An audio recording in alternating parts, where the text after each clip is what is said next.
This is going to be a brown butter method. A lot of people have asked me about how to do the brown butter method. I've been posting it the last month, I'd say.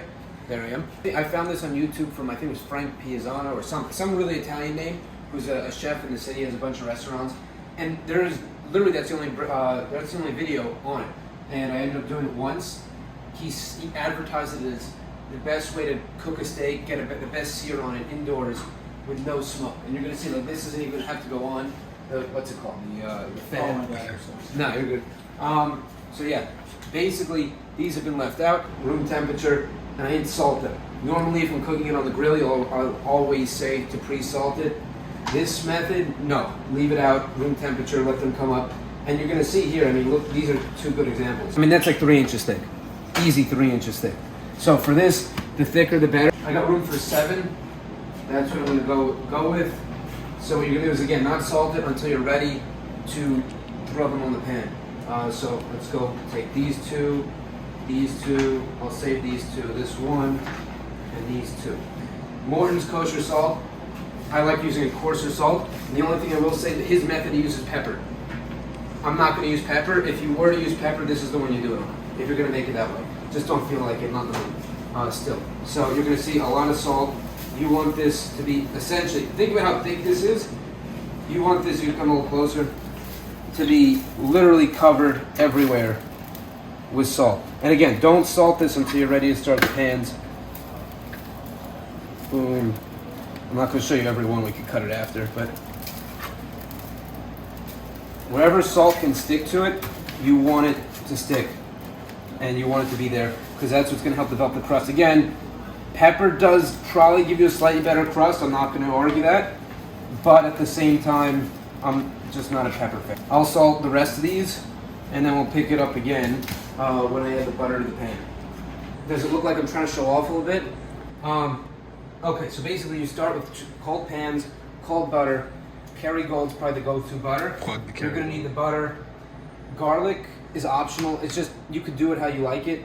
I add a little bit of garlic, and then I'd say you need the big, like a nice sized spoon, and I go tongs. You're not gonna flip it with a fucking spatula, that's not gonna happen. So, start the pans. All right, all the burners are lit. Now they're lit. Now you're gonna add butter. How much butter? Well, don't ask me how much butter. You need as much butter as big as your pan is, as many as steaks you have. I'm not gonna say do a tablespoon or a teaspoon because it's irrelevant. If you're making more steaks, you're gonna need more. The whole look, so this is, okay, right? It's about what, 2 tablespoons? That's going in that pan. You want enough, make much bigger pan, you're not gonna use the same amount of butter. It's very simple, it all makes sense. Part of the method here is being able to manage the heat and not burning anything. It's called the brown butter method. You don't want to burn it. That's the last thing you want to do. So you're gonna cold pans, cold butter, or my tongs. You're gonna let the butter brown. As the butter starts to cook, again, low temperature. It's a low heat searing. That's the beauty of it, is that you're not gonna set the smoke detector off, and you're still gonna get a crazy good crust. You're gonna see the steam from the butter is the water evaporating. As the water evaporates, the butter starts to brown, the milk solids dissolve, and then you have brown butter, and then you'll be able to throw the steaks in. Make sure you have enough butter in each pan. Again, the editing on this is gonna have to be amazing, because I can't run a 30-minute video. But point being, make sure you have enough butter to coat the pan, wait for it to brown, and then the steaks go in. There you go. You can see how it's turning brown here. Once it all turns brown, steaks are ready to go in. And again, mix the butter around. First 2 steaks are gonna go in this pan. You're gonna turn the heat up, because you figure hot pan, cold steaks, no, this is gonna, it's gonna cool the pan down. This is the only time you're really gonna make it so it's that hot. So here, you're gonna hear that, pack it in, starts to sizzle, and the cold steak is gonna cool the pan down, which is why this one is way hotter than all the others. And let's take another one here. Again, these are not small steaks. And you're not going to touch them, you're not going to move them, you're going to let the crust start to form. And again, I'm going to keep this on a high heat for now until, these are about ready to go in, until the pan kind of catches up with the steaks and it retains its heat a little bit better. So look, this one's getting there, this one's there. So let's put the next 3 in. And you have a ton of time with this. So see, look, this is, oh, I forgot to turn these up. You have a ton of time, so if at first this starts to look a little bit sad and not crusted, like almost steamed, you have a ton of time to make it back up. So here, next steak, you're gonna get 3 in this pan. So this one right here. See, that's a better sound. Hotter burners now. And I'll do one more here. And that's a much better sound. This pan could retain a little bit more heat. So in all likelihood, I'm gonna lower the heat on this one a little bit first. But what you can see, this is just kind of steaming here. There's no smoke anyway. This is all steam from the butter and the steak. So I'm gonna turn this one up a little bit more. All right, that butter's ready to go. And the last 2 steaks are gonna go in.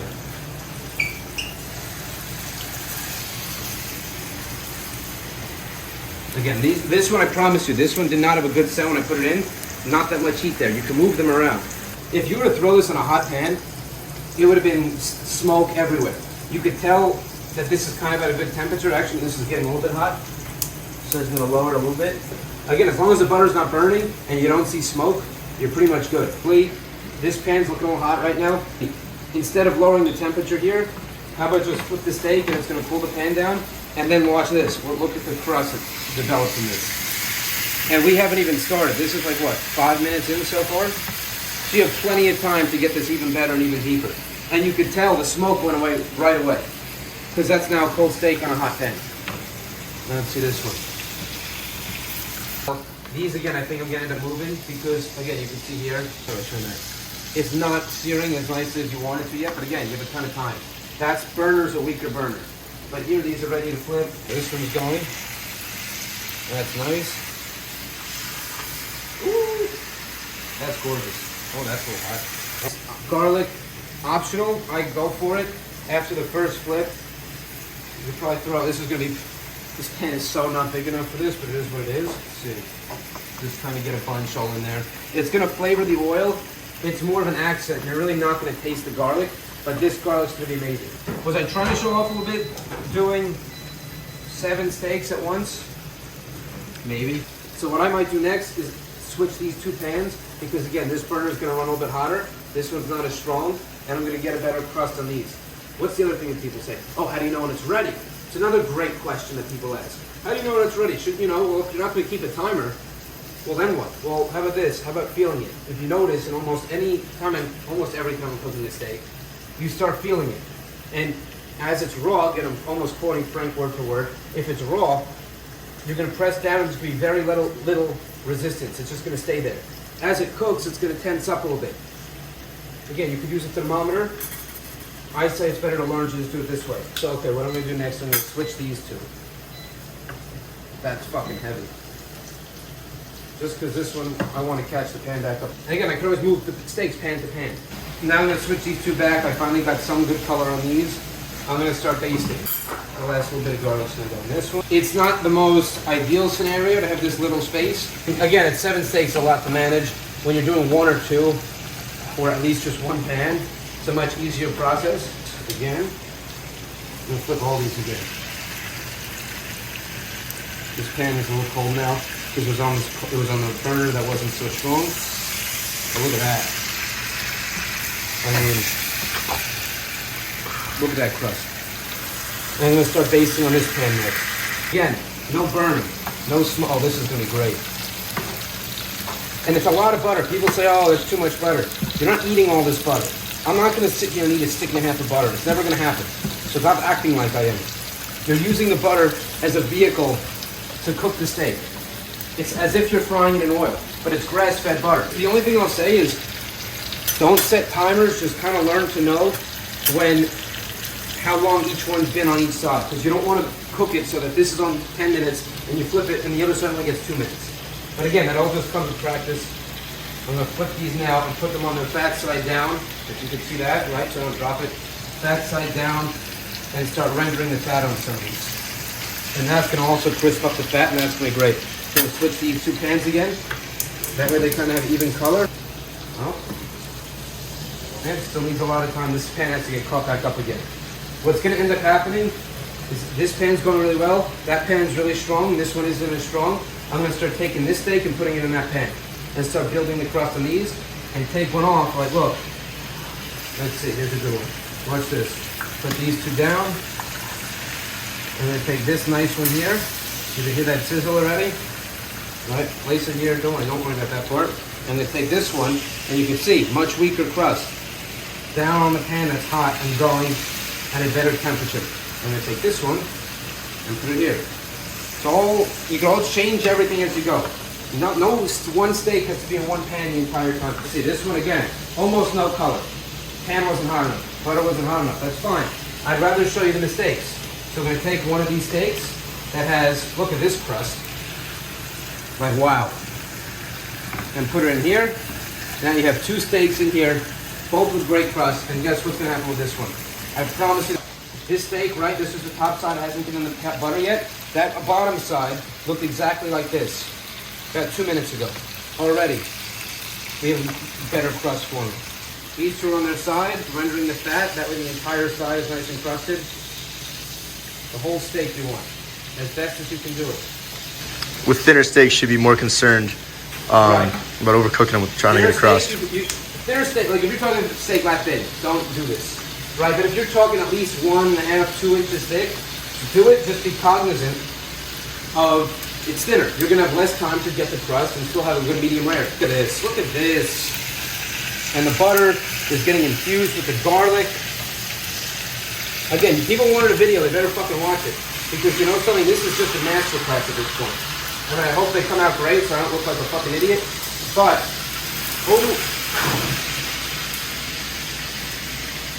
this one's really going. I'm going to turn this down a little bit. You don't have confidence when you're cooking, especially something like this, it's not worth doing. Like, this is not easy. I'm not acting like it's easy. But at the same time, if I go in acting like, oh, I'm going to fuck it up, chances are, you're going to fuck it up. Like, this is something out of almost a char broiler, if not better. Different size pieces are going to cook at different times, honestly. This one's getting it. This one's definitely getting it.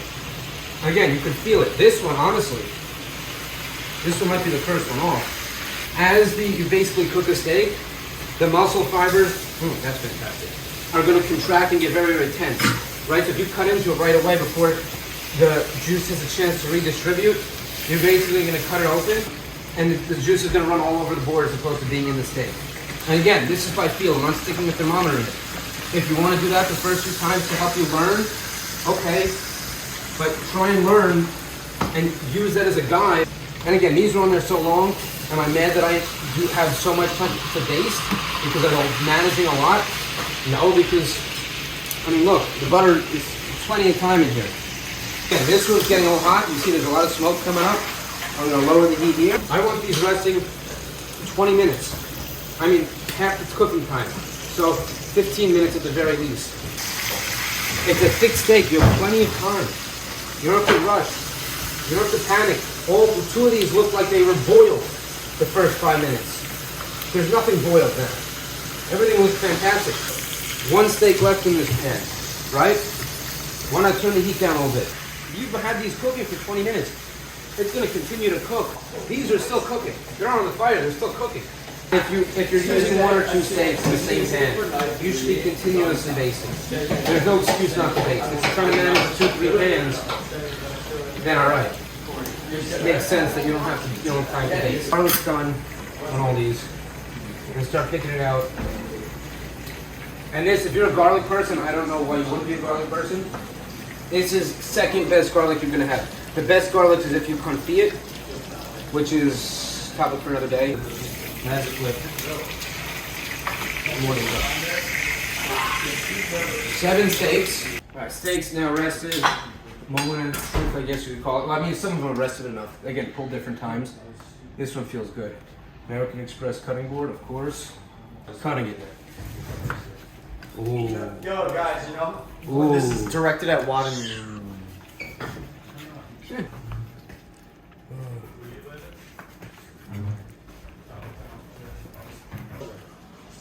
Yeah. Yeah. Oh, nice. Okay. That's all right. That's to put in a water steak.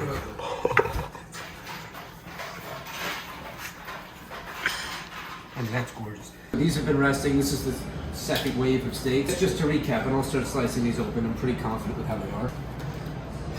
I think that's like gorgeous.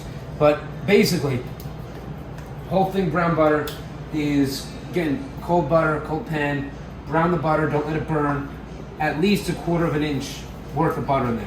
I mean, that's so nice. At least 1/4 inch worth of butter. Thick steaks, try and get at least 2 inches, 1.5 is fine, but if you get 2, 3 plus, I mean, these had to be close to 4 inches each, and this is fucking gorgeous. Get the pan, get the steaks in, turn up the heat a little bit. If it starts to smoke, turn the heat down. It's very simple. It's not hard at all. It all makes sense. I mean, the flavor of that steak, like, should I'm eating with my mouth full? No. People have seen me on way lower points than this. And then keep flipping, keep basting, trying to get an equal amount of time on each one. That's really nice too. That's really nice. Equal amount of time on each side. Keep basting again. It would be much easier. These two are a joke to make because, I mean, I was managing one pan, but manage the heat on however many pans you're using, and don't let the butter burn. That's really all you got to do. Learn to feel when it's ready. I think that's a good recap. Again, I could see where pepper is good on this. I really could. I really could see where pepper would add to it, but I was able to get a great crust, obviously, without it. Because, I mean, cutting through this is like cutting through a cinder block until you get through the inside. Again, like, people love to count me out. They love to chirp. They love to say, "Oh my God, he doesn't know what he's doing. He's a one-hit wonder." The people that really know me, they know. Again, I don't really give a shit. I do not care. I'm happy that I was able to do this. Came out great. I'm gonna cut these up for everyone else later. I'll take one more piece. You want one more? Nah, I'm good. I'll cut your piece. I'm supposed to say yes. Yeah, but I'll take. 2 steaks, everyone knows the rules. Wow. Brown butter method. That's ridiculous. Brown butter method. That's not throwing in the towel, by the way. That was not throwing in the towel. That was just throwing the towel. This is done. This is... It's not throwing in the towel. The job is...